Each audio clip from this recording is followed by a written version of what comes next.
Okay, well, good morning, everybody, and welcome to all councillors, officers and members of the public present and those who are viewing on YouTube. My name is Amanda Rigby. I'm the chair of this committee. I will now introduce the other members of the committee and ask them to confirm that they are present. Sarah Bevan. Yes, present. Thank you, Sarah. Sue Craig.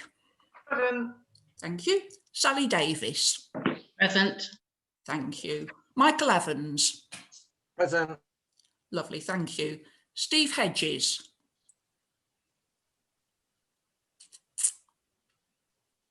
Okay, it looks like Steve's not with us at the moment. Sarah Moore. Present. Mark Roper. Present. And Ryan Wills. Present. Brilliant, thank you very much.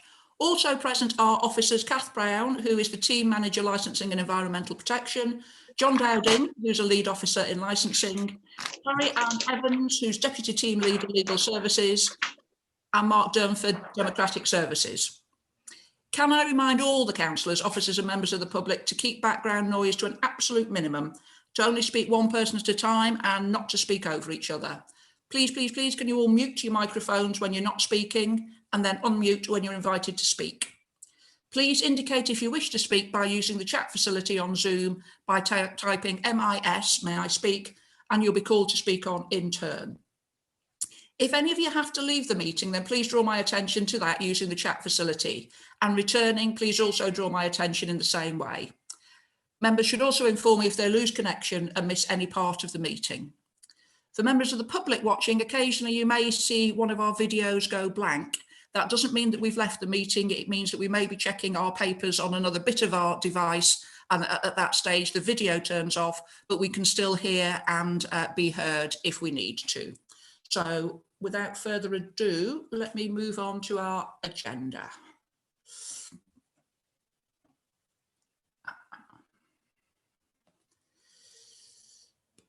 So I've done the welcome and introductions. Election of vice chair. I don't require a vice chair today. Mark, have we got any apologies for absence and substitutions? Thank you, Chair. Yes, just two that I'm aware of. Councillors Johnson and Warrington have sent their apologies. Thank you very much indeed. At this stage, I need to ask for declarations of interest. Have any of the members of the committee got any declarations of interest they wish to make? I'll give you a couple of seconds to type MIS if you need to, but I'm not seeing anyone do frantic typing. Good, so I'm assuming there are no declarations of interest. I've not been informed of any urgent business agreed by the chair, though I would like to make the members aware that we would like them to stay behind at the end of the formal meeting for a verbal update. Items from the public, we haven't had any items from the public submitted.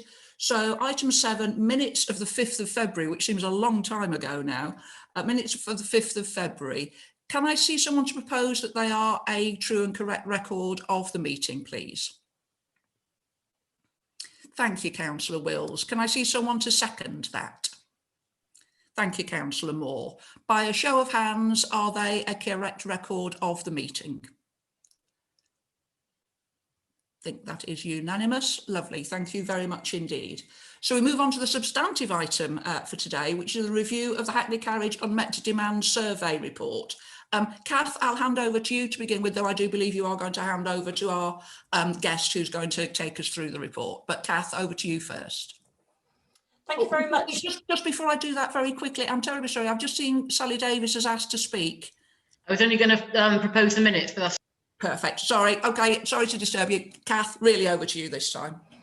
Thank you very much. Good morning, everyone. The report before you this morning is about our taxi unmet demand survey. This is something that we complete on a 3-yearly cycle. And it comes about because we have a limitation policy on the number of Hackney carriage licences in Zone 1 of Bath and North East Somerset. That's the Bath City centre area, essentially. And guidance tells us that every 3 years we just have to check that that limitation policy is okay, and that we don't have I guess excess customers who are waiting for taxis, and we need to provide some more taxi licenses. This is quite a technical piece of work, so we invite a consultant to support us on this, and I'd like to introduce to you Ian Millship, who did the survey for us this year. The survey was completed in early 2020 and involved various things such as rank observations and speaking with the trade and other stakeholders. Fortunately, we were able to complete it before lockdown started in late March 2020. So I'm going to hand over to Ian. You will see attached to the report, the committee report, the survey report is quite weighty and detailed. So we've asked Ian to come along to do a short presentation to go through the detail with you, and I'm sure he will be able to answer any questions that you have as well. So Ian, over to you. Right, thank you very much. I'm just going to do the technical bit and try and share my screen. This doesn't always work as well as you think, but we'll go. Let's see. Right, share that.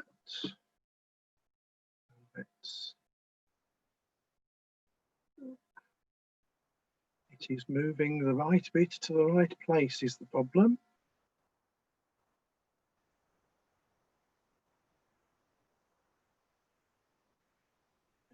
Go. Hopefully everyone can see that.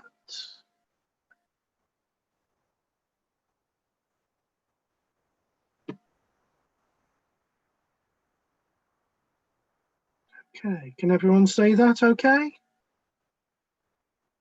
Yes? Yes, that looks fine. Yeah. Right, okay, let's get going then. Right, so the aim of the survey is to identify any significant unmet demand in the area at the point in time or otherwise, to provide you, the committee, evidence of the current position about unmet demand and its significance. And just to reiterate what Kath said, all evidence was collected in advance of the impact of the coronavirus pandemic, apart from key stakeholder consultation, which we did try to do, but no one wanted to talk to us because they were focusing on trying to keep things going. Driver returns were obtained during the pandemic, but the request was that people fill it in as if it was done at the same time that the survey was done, and people complied with that. And that was quite a good response, we got, as you'll see later. So the survey was undertaken between February and March of this year. Rank observations were early in February, on-street interviews very early in March, and the all-driver survey was from mid-March to the middle of April. We did try to consult key stakeholders, but none of them got back to us at all. Just want to go through some definitions so that you're clear exactly what is what. Hackney carriages, which I abbreviate as HCV, are vehicles that can be taken from a rank, hailed or booked. Bath has got two sets of Hackney carriages, one for the Bath area, whose vehicle numbers are limited, and others for the outer area that have no limit on the number of vehicles. Hackney carriages traditionally have more regulation on the basis that you need to protect the passenger who has no direct relationship with the company. They just have to take the vehicle that's there at the rank, so they don't really know necessarily who that is. So there's need to protect those people a little more than the private hire vehicle, which is the one I had abbreviate as PHV, which can only be booked. Many now do that through an app. But basically the person not only relates to the driver but also the company, so if there are issues it's much easier for the customer to deal and get those sorted. One of the key things for Bath is that drivers can drive any vehicle, whether Hackney carriage or private hire, as they see fit, and the number of drivers aren't limited and can't be limited. The only place that anyone limits the number of drivers is actually London, but that's not legal anywhere else. Wheelchair accessible vehicles,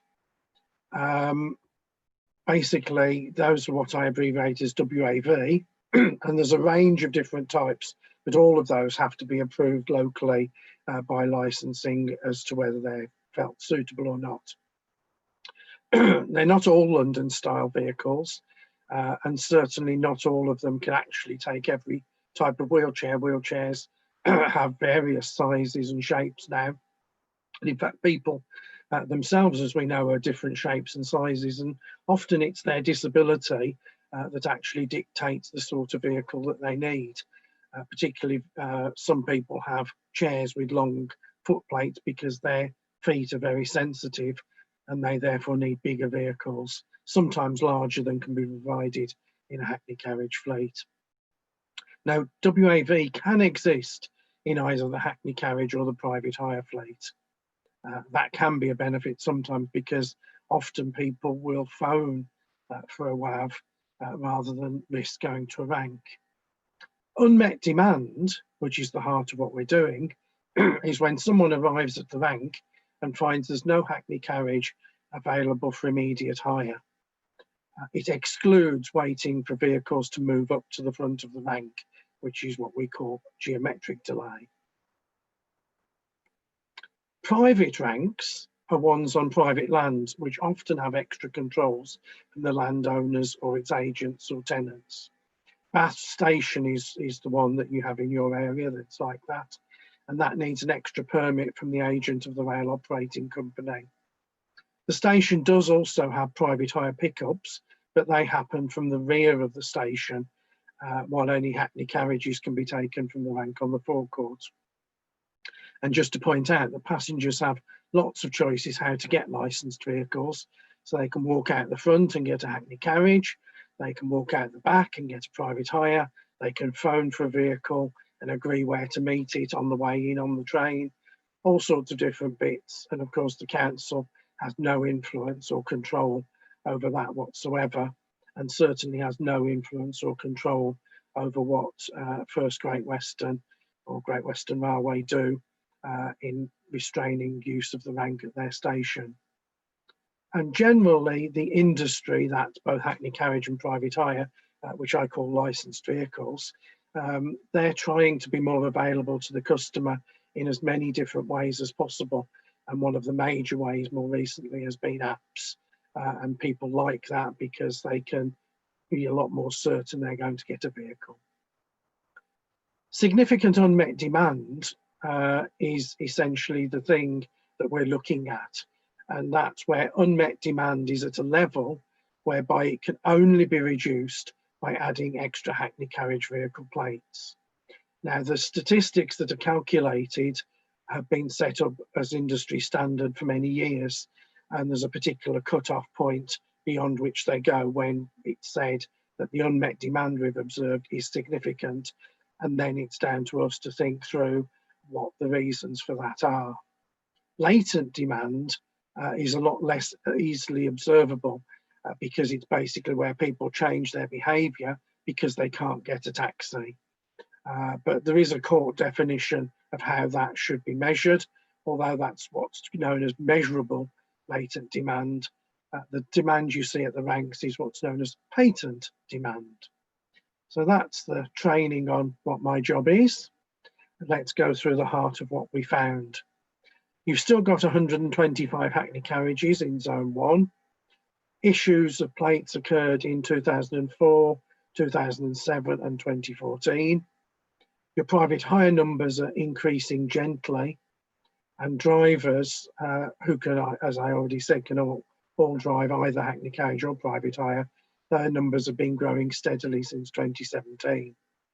And 13% of the hackney carriages in Zone 1 are wheelchair accessible vehicles, which may not sound high, but in comparison to national statistics is not far off what's the average for places like yourselves where there's a mixed fleet of vehicles. So we watched the ranks. We used videos to watch the ranks, and we looked at about 286 hours of rank observation in early February. Bath Spa Station saw 50% of the average weekly level, and the Abbey rank 22%. Westgate rank, interestingly, had increased its usage up to about 15% of the weekly total.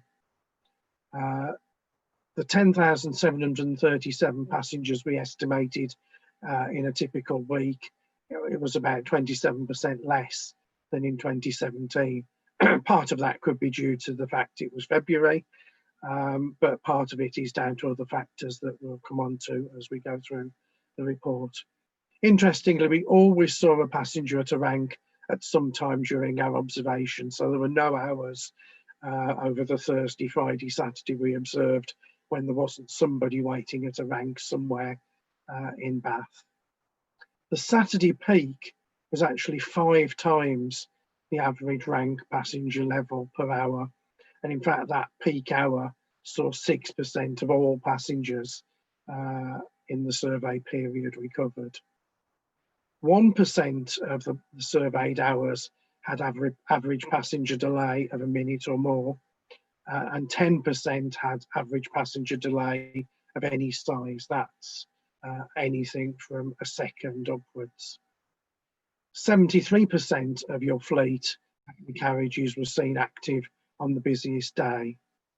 More vehicles were seen at the Abbey rank, but the station vehicles seemed to go around and come back most often.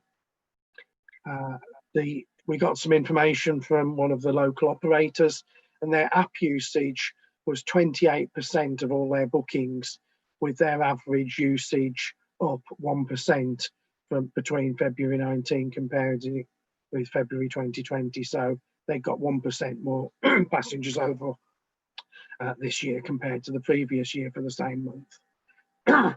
And when we compared the actual passenger numbers leaving the station in Hackney carriages cut to the national statistic that ends March 2019, we reckon about 10% of the total estimated station passengers leave the station in a Hackney carriage, which when you take on board, there's probably the same or greater number of private hire.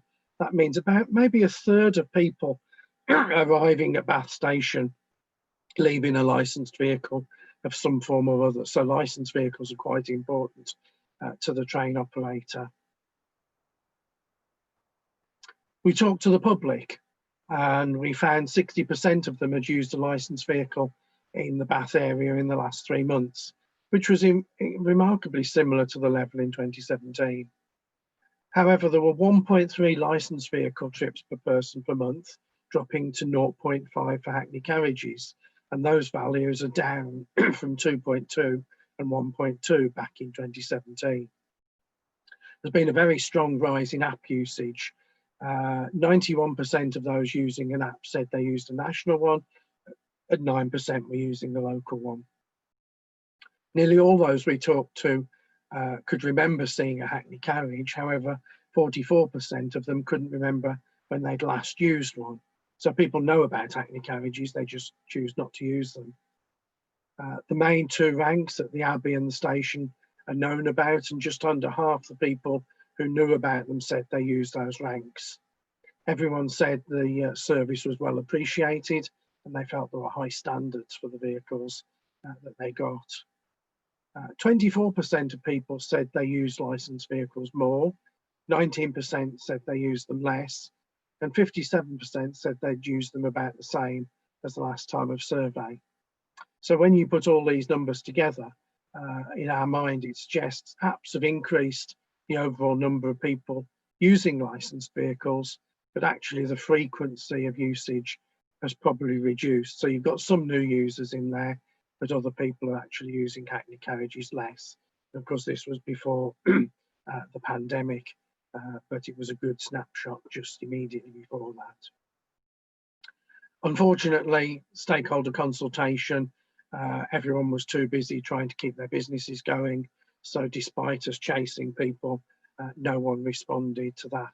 We don't think that's a major issue because the overwhelming picture, as you'll see later, is that there's no unmet demand that's significant.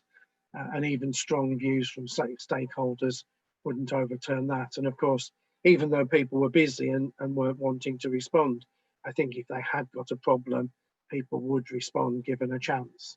So we think the fact that they haven't responded is probably a positive thing in any event. We talked to the trade and we did manage to obtain a 16% response from the trade, which was more than double what we got last time. 62% of that response was from private hire. 86% of the total people responding said they own their own vehicle. That was increased from last time. 14% said someone else also drove that vehicle, which was reducing.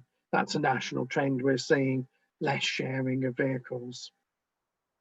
70% of those that were Hackney carriages appeared to be independent. That means acting on their own account rather than belonging to companies.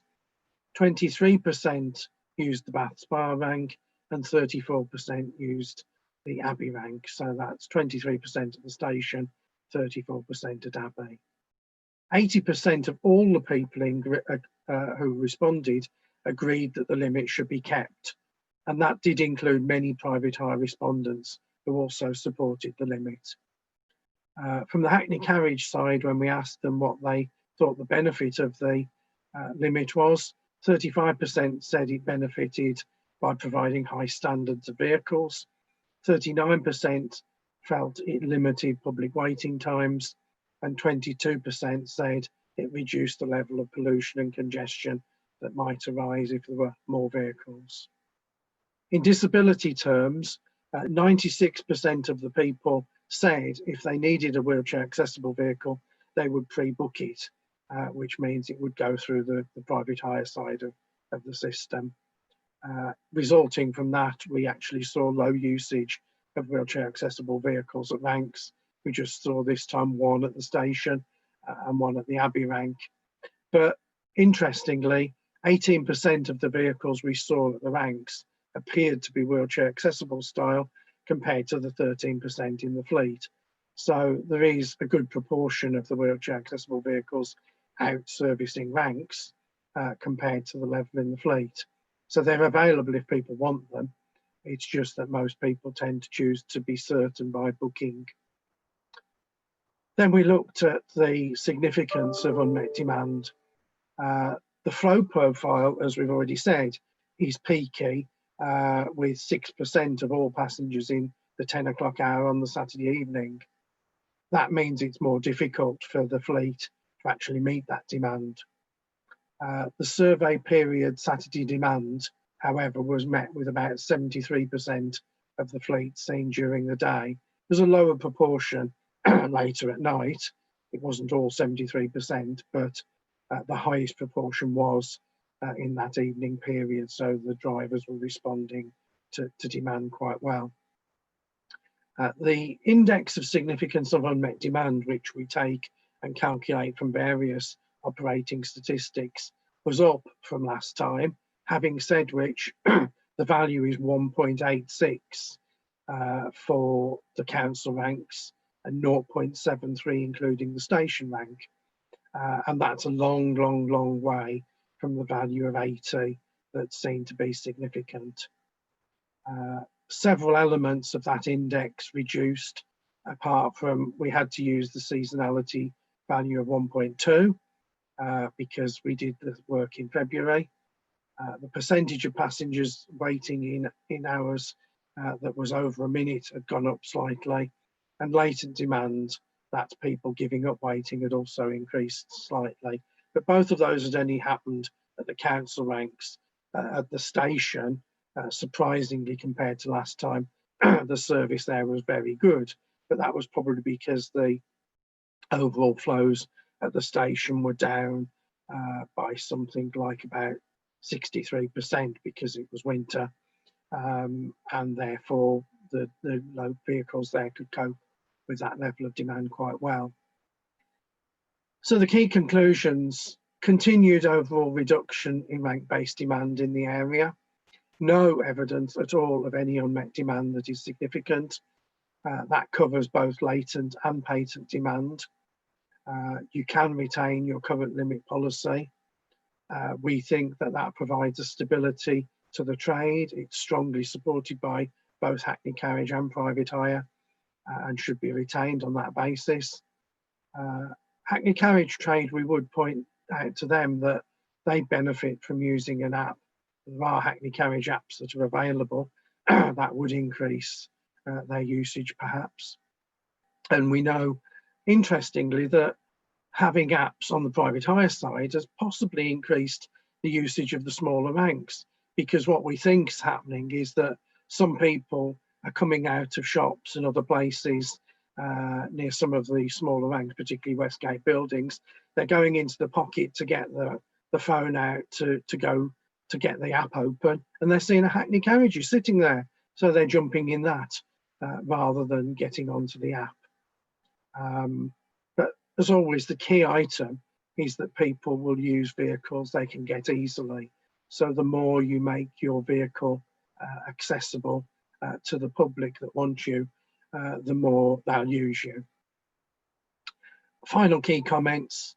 The guidance is still there, therefore you need a fresh survey at any point up till October 2023.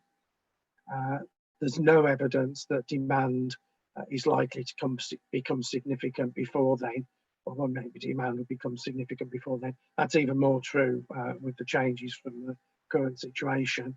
It is worth keeping an eye on the impact of the pandemic, not so much to look at the demand side, but just to check what the changes on the supply side are and try and respond and encourage the supply side to meet the demand side. One of the most severe challenges for your Hackney Carriage trade, of course, will be reduction in station demand, because though bus demand is going back up, though shopping demand went back up fairly quickly, though obviously night demand is strange and changed and will continue to change, it's station demand that's remaining the most suppressed.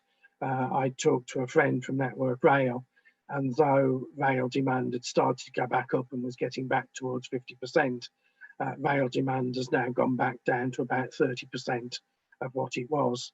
And given that your main rank usage is at the station, that will hit that more severely than elsewhere. Of course, that's not controllable by the council in any way, but it is a point that does have to be made. And that's where we are.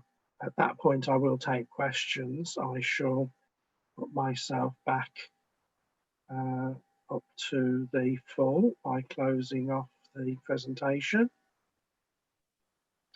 And, stop sharing my screen.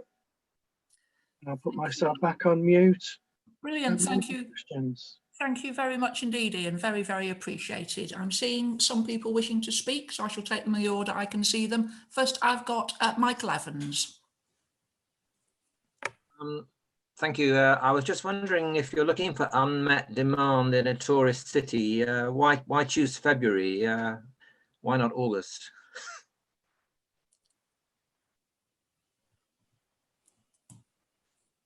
Ian? Yes, in truth, we tend, the reason for unmet demand, you need to identify it in a period which is typical. So often we would very rarely actually look at August unless we were specifically asked to do so, because no trade can survive on the level of demand that's observed in the peak months. We do, in other places, we have done summer surveys and compare them to the more typical. So we would normally tend to do October. However, we know that the trade are very, very confident that when a survey is done, it's nearly always done in October. So they tend to arrange their holidays and other things so that more of them are available in October. So we decided to surprise them and do things in February. Which we're very glad we did, because otherwise we wouldn't have had any data. But in essence, yes, we perhaps should look at things in a more peak time. But you can see from what we've done that a sensitivity test shows there is plenty of scope there, plenty of availability of vehicles, plenty of headroom of what we would call in the figures to allow for tourist demand to occur as well. So we're pretty confident that your trade would be able to cope with the level of tourist demand based on what we've seen and what we've done. Thanks.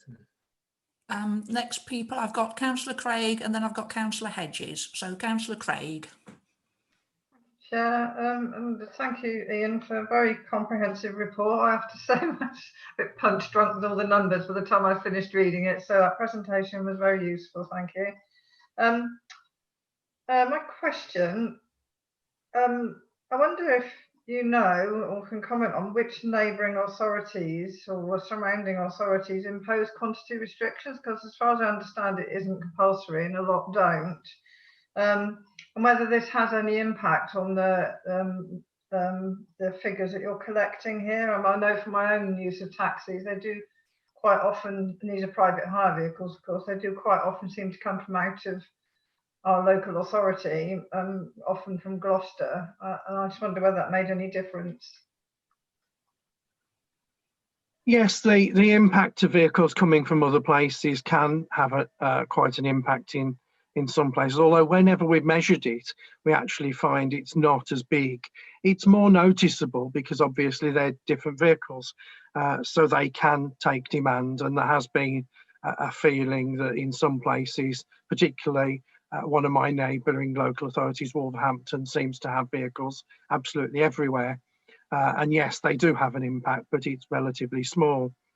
In terms of other authorities that still restrict, Bristol has gone in and out of having a restriction. When I last looked at Bristol, I think they still had a restriction, but I'm not very clear. They put that back at some point, and then, but it very much depends.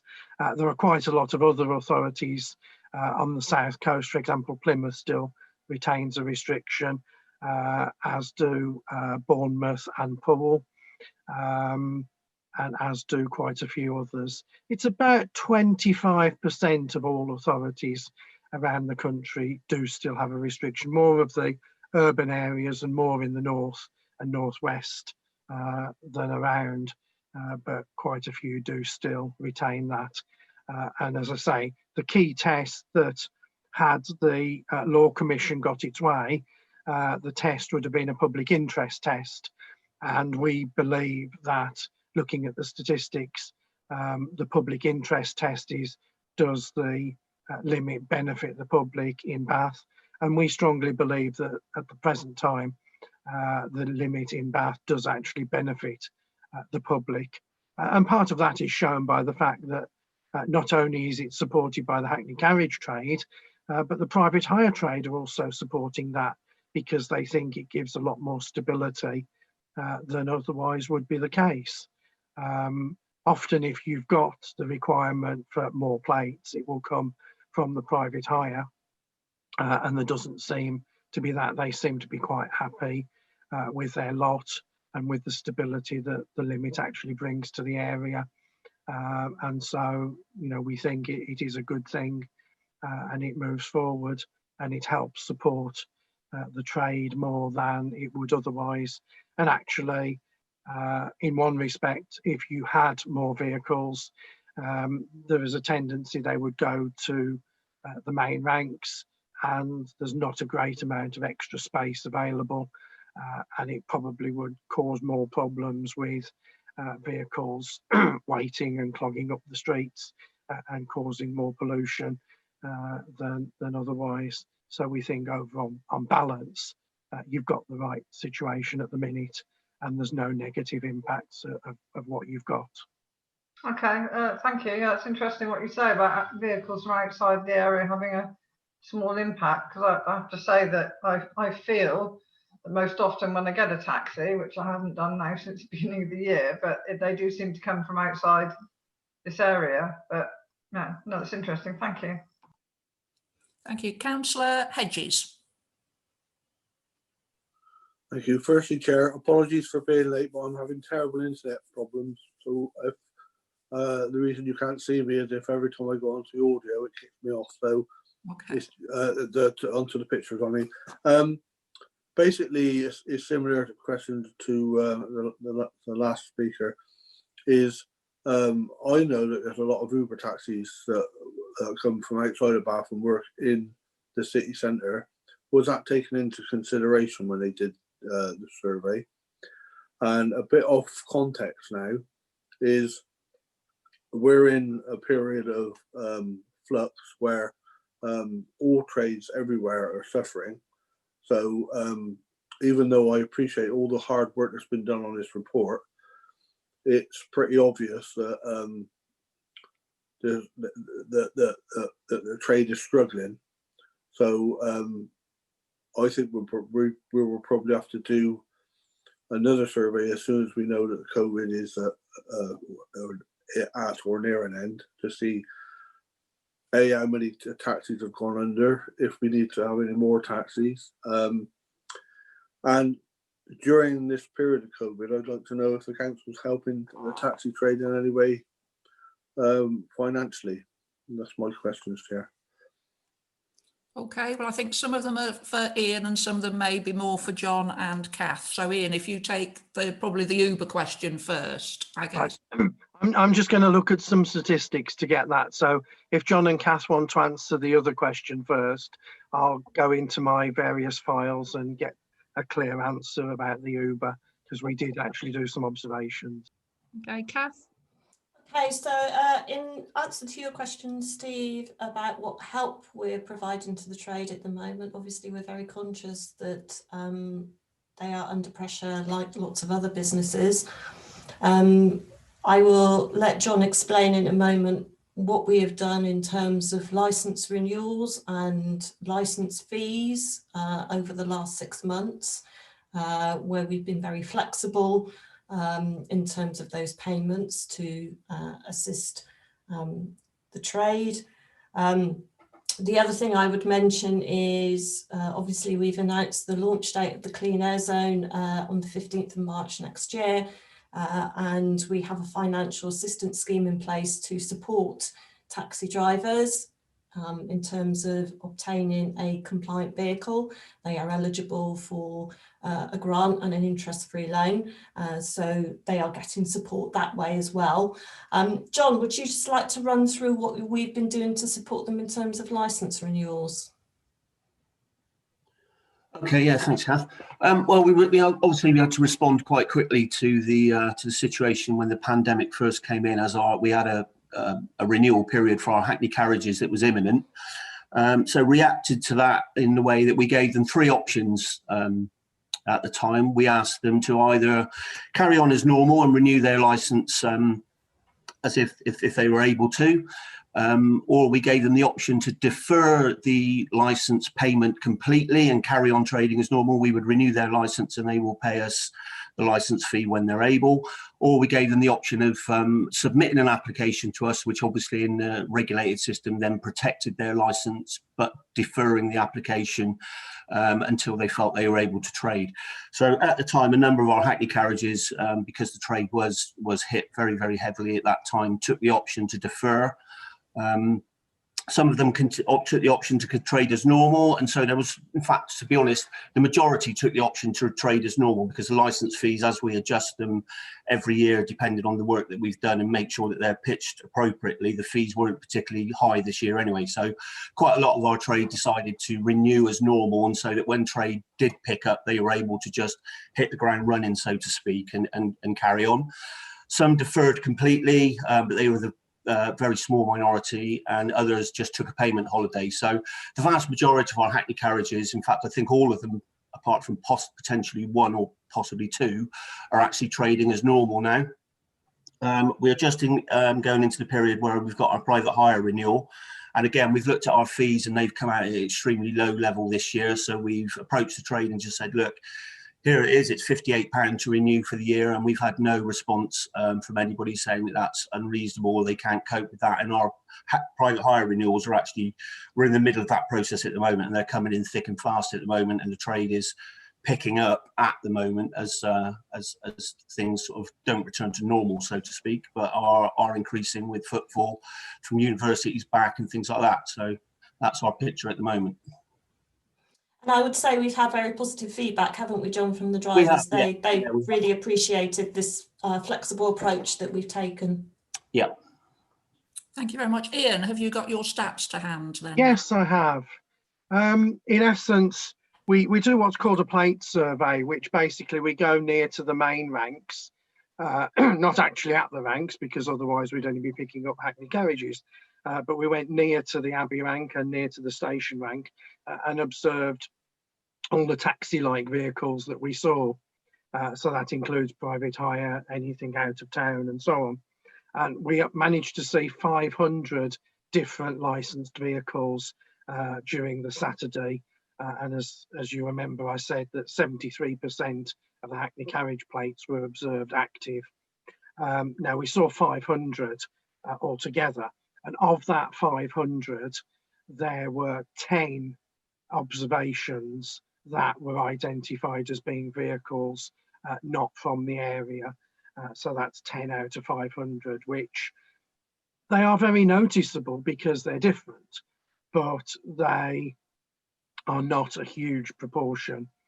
And the other thing, I think, Kath and John, you might put me right, but Uber is actually has a license in Bath, and therefore it can have its own vehicles in the area.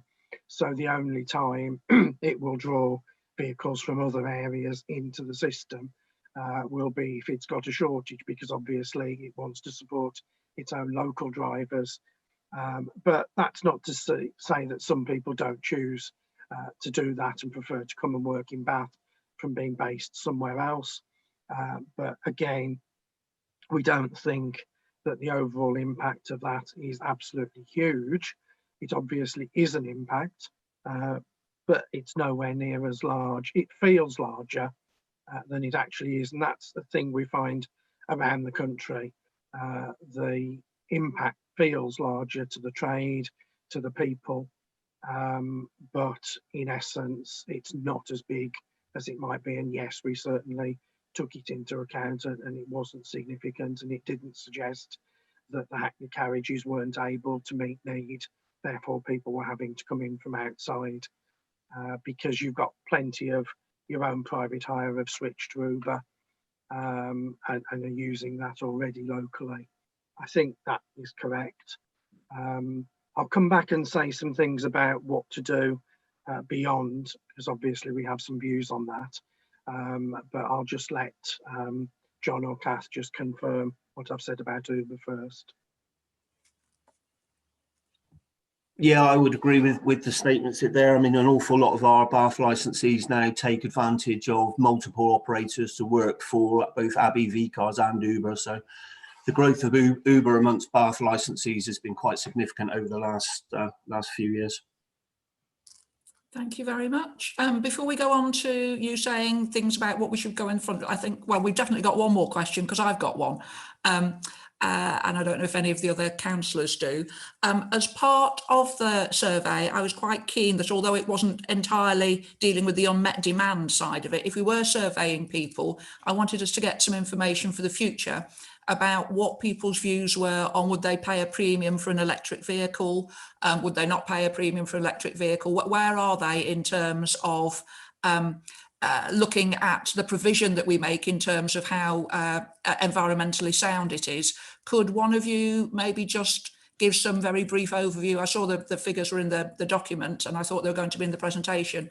Could one of you maybe give a very brief overview of what we've learnt from the questions that we asked, the demand side, about what they would want to do in terms of having a vehicle that increasingly is environmentally better?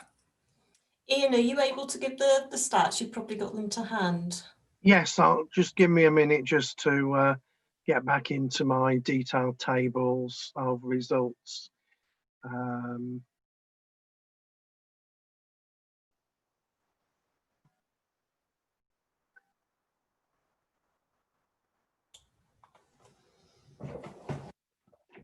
Because I think we asked a specific question, didn't we? Yes, we did. If you had the choice of using an electric powered hackney carriage, would you use one? And nearly everybody gave an answer to that question. 66% said no preference, they weren't bothered either way. 20% said yes, they would, but only if it didn't cost more. And 13% actually said yes, they would, and they'd be willing to pay more to actually use that vehicle as well. So that's a third of people would be willing, definitely willing to use an electric or more environmentally friendly vehicle. That's quite a high proportion compared to what we've seen in other places. So, you know, there is quite a strong willingness of the public. And 13% saying, yes, we'll pay more. I don't think I've seen, I mean, 13% may not sound high, but it's sort of, you know, 13 for those that say, yes, it would pay more, 20 for those that would say definitely we'd use, but as long as it didn't cost more. So, you know, that's not bad really, that's quite a positive proportion. So I think the public will support you in moving to a more sustainable fleet.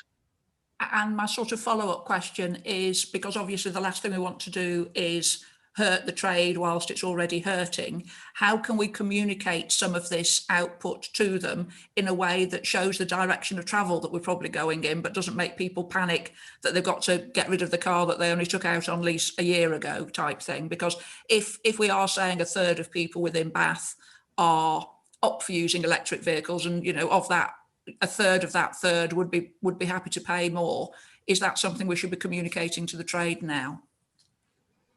I think, to be honest, I think Cass will say more about this. I think you've already done a very good job doing that with the all the different bits that have happened with the air quality.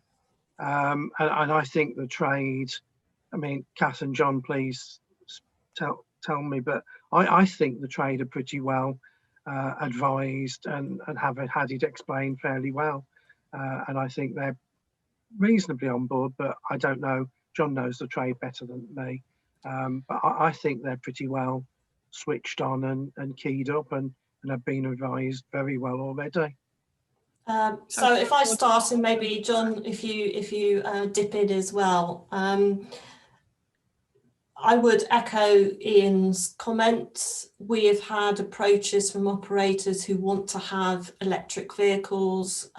We had one operator in particular very keen to have the first electric vehicle, licensed vehicle in the city, and wants to increase that across his fleet. Through the work we're doing on the clean air zone, we're getting a lot of engagement with the trade, contacting us about what help is available, what vehicles would be compliant, and some of them are actually keen to go further than just getting a compliant vehicle and getting a vehicle that really supports the clean air agenda. John, do you have anything more specific to add to that?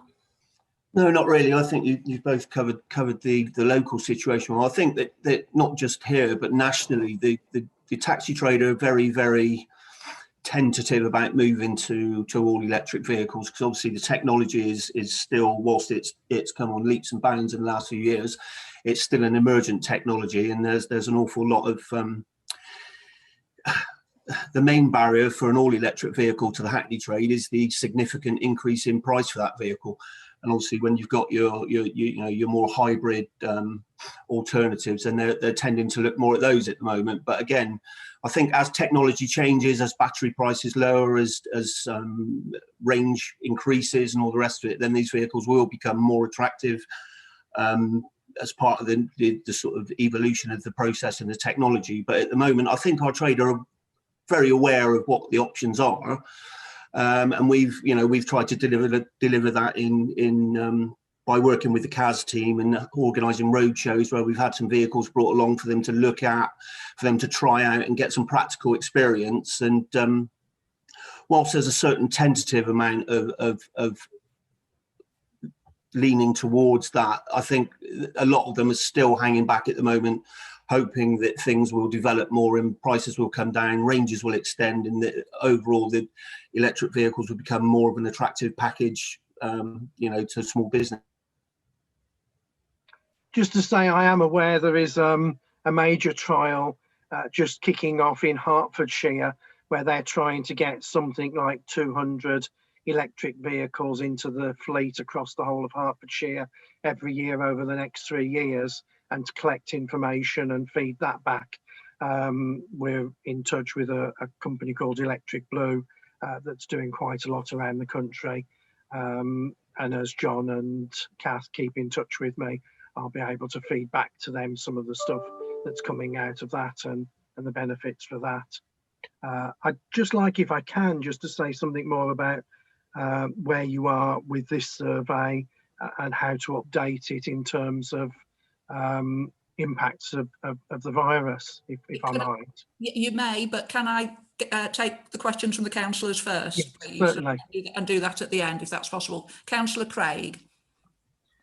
Thank you, Chair. It was sort of more of a comment, really, because we were talking about electric vehicles.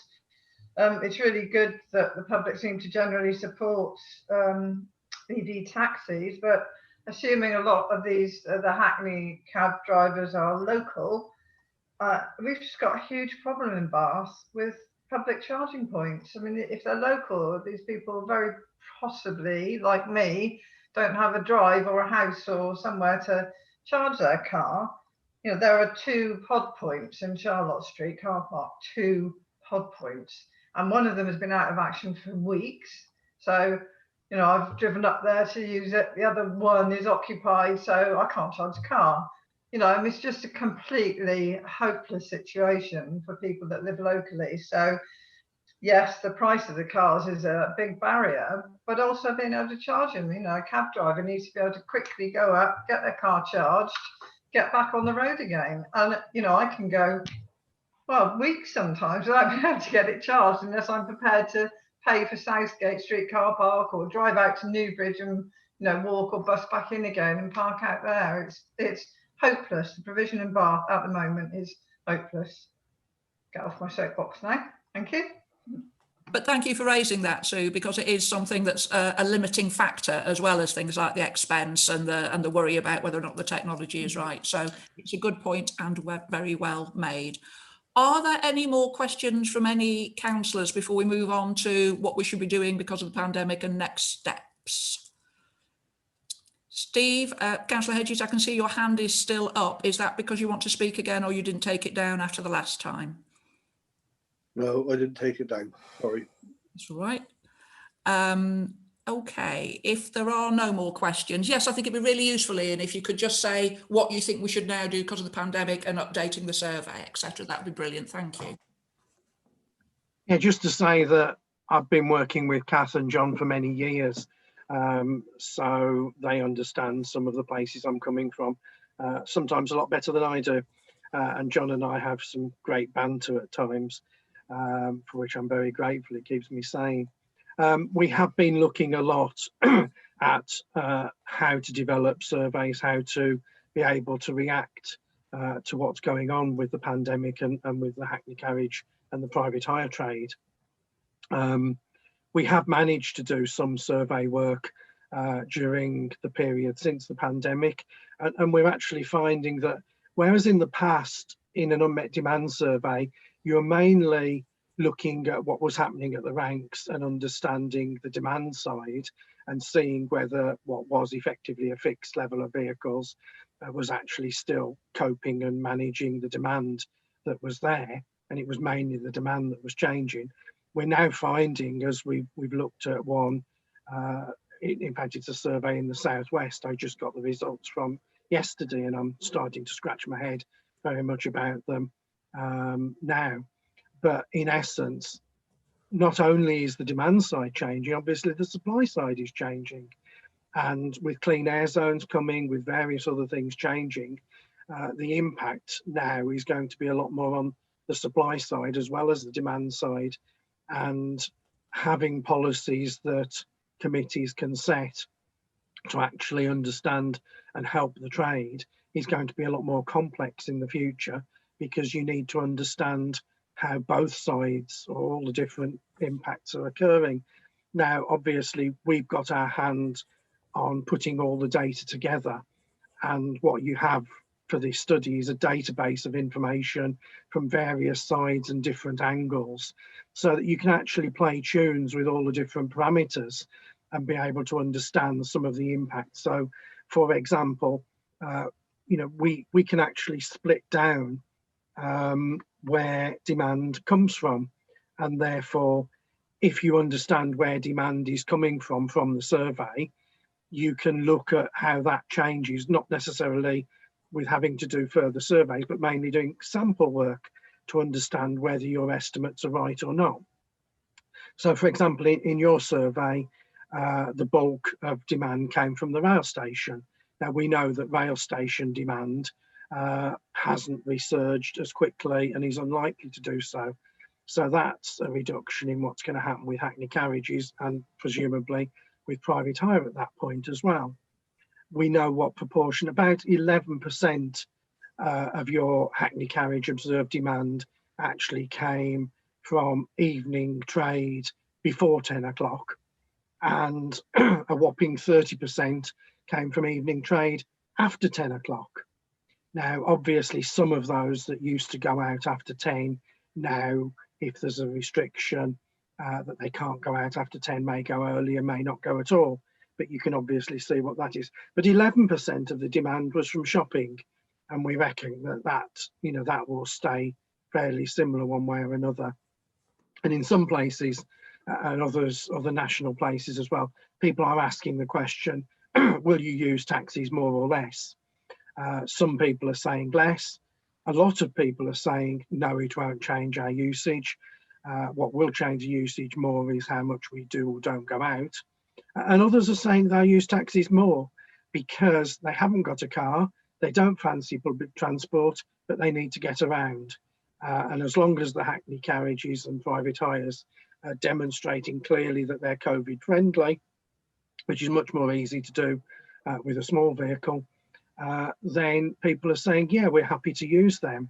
And in fact, in one of the first studies we did, where we had to do the on-street surveys using a panel rather than going out in the streets, the result was that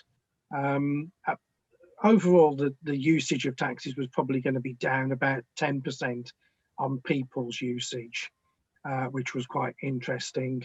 It wasn't as big as we perhaps expected. And a lot of that was made up of the fact that more people were saying they'd use taxis than those that said they wouldn't. But a big proportion said they would stay the same. So we can work things out. It doesn't necessarily require a full survey. I think you're okay to do a full survey again in 3 years' time.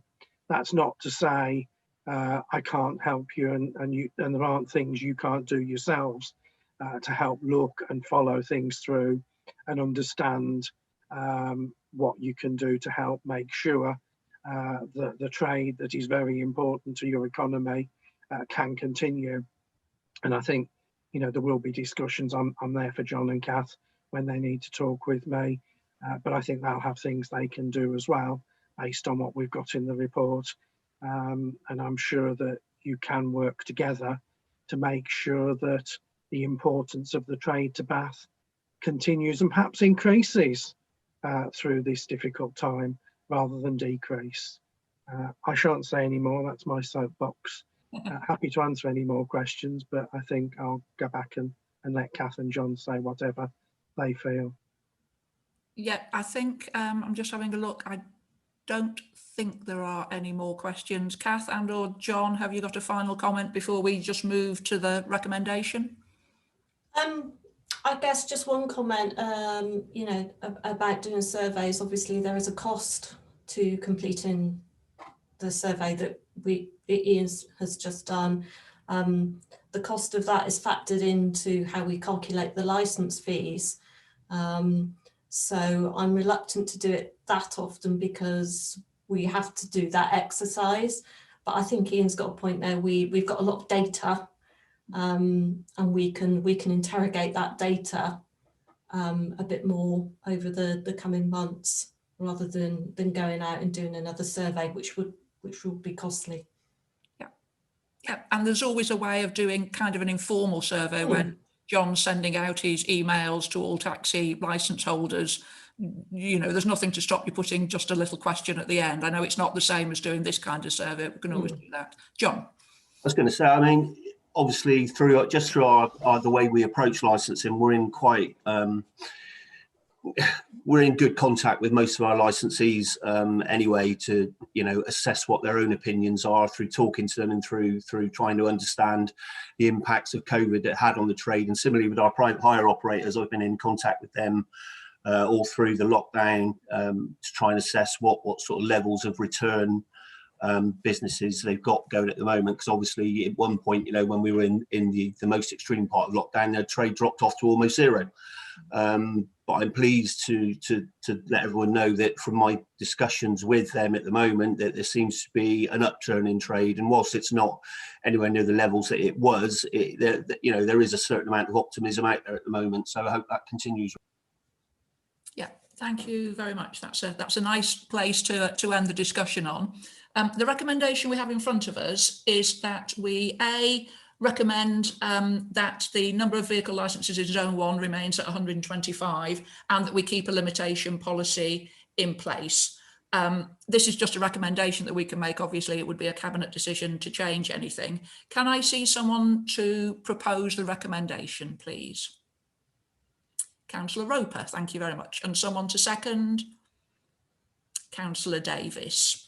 Can I assume that everyone is in favour unless they type into the chat box to say that they are not? Give you a couple of minutes in case there's some frantic typing going on. No, that looks like we are all in favour of that. Can I, on behalf of the committee, thank Ian very much for the work that he's done and the presentation that he's given. It was very data heavy, but you made it very interesting. And in fact, the papers were very interesting as well. So on behalf of the committee, can I thank you very much for the work that you have done? And with that, can I bring to an end the formal part of the committee, but could I ask all the councillors just to stay on for literally 5 minutes for a verbal update? But anyone who's not a member of the committee, please feel free to leave, and if we could stop